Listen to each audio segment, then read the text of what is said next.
நான் ரொம்ப மிஸ் பண்ணுறேன் ரகுவரன். ரகுவரன் ஏன்னா நானும் ஒன்று கிளாஸ்மேட் ஓகே. கோயம்புத்தூரில் கவர்மெண்ட் ஆர்ட்ஸ் காலேஜ் படிச்சுட்டு இருக்கும்போது காலேஜ் டிஸ்கவுண்ட் பண்ணி நடிக்க வந்துட்டான். நடிக்க வந்து நடிகன் ஆகிட்டான். அதுக்கப்புறம் நான் கல்ஃப் போயிட்டேன். அவனை மீட் பண்ணவே இல்லை. ஃபர்ஸ்ட் ஒரு பூஜையில் மீட் பண்ணுறேன் ரகுவரனை. பயங்கர ஷாக் ஆட்டி சந்தன கட்டல் வில்லன் நடிச்சிருக்கேன் பார்த்தேன் அப்படின்னு வந்து கட்டி பிடிச்சி ரொம்ப சினிமாக்கு நீ வந்துட்டேடா, நீ தான் வரவே மாட்டேன்னு சொன்னியாடாமே, கடைசியில் நீ வந்திருக்கேன்னு சொன்னாங்க. தான் தெரியும்டா அப்படியே கொண்டு வந்து சேர்த்துருச்சு அப்படின்ட்டு. அதுக்கப்புறம் நானும் அவனும் பிரதர்ஸாக நடிச்சிருக்கோம். ராணி மகாராணின்னு ஒரு படம், சூப்பர் படம் அது. வீரப்பதக்கம் படத்தில் எல்லாம் ஒன்று சேர்ந்து வில்லனா நடிச்சிருக்கோம். இது 4-5 படங்கள் நடித்தேன். அவன் இருந்தால் இன்னும் த்ரோட் அவனும் நடிக்கிற வாய்ப்பு எனக்கு கிடைச்சிருக்கும். இன்னும் பழைய நினைவுகள்லாம் நாங்கள் நிறைய பேசுவோம். நானும் ஒன்று ஷூட்டிங் இருந்தேன், காலேஜில் நடந்தது அது இதுட்டு. அவன் போனது எனக்கு இன்னும் இன்னும் அந்த இதெல்லாம் பார்க்கும்போது ரொம்ப கஷ்டமா இருக்கு. ரொம்ப கஷ்டமா இருக்கு. ரொம்ப புரியுது.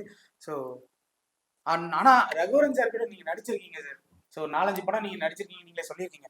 பட் இவங்க கூட நான் நடிக்காம போயிட்டேனே, இல்ல இவங்க கூட வாய்ப்பு கொடுத்தா நான் கண்டிப்பா நடிப்பேன்னு சொல்ற ஒரு ஆக்டர் யாராவது இருக்காங்க?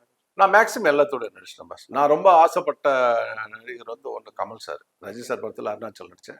கமல் சார் படத்தில் அன்பே சிவம். இதுக்கு மேலே எந்த படம் கிடையாது. ஏன்னா அன்பே சிவம் மாரி ஒரு படம் வந்து எனக்கு அமையது கஷ்டம். அந்த படம் எனக்கு கிடைச்சது வந்து உண்மையிலேயே சுந்தர் சார் கண்டிப்பாக கொடுப்பான்னு சொல்ல. அது லாஸ்ட் முதல் நாள் தான் எனக்கு ஃபோனே வருது. நான் இப்போ பெங்களூரில் கன்னட படம் ஷூட்டிங்கில் இருந்தேன். நாளானிலிருந்து உனக்கு ஷூட்டிங்கில் அந்த படத்திட்டு அந்த டைரக்டர் சொல்லிட்டு இருந்தேன், என்னை கூப்பிட்டா போயிடுவேன் அப்படின்னு. அதனால என் ஃபாஸ்ட்டாக என் போர்ஷனை முடிச்சு அனுப்பிச்சாங்க. அங்கேருந்து பறந்தோடி அந்த படத்தில் நடித்தேன்.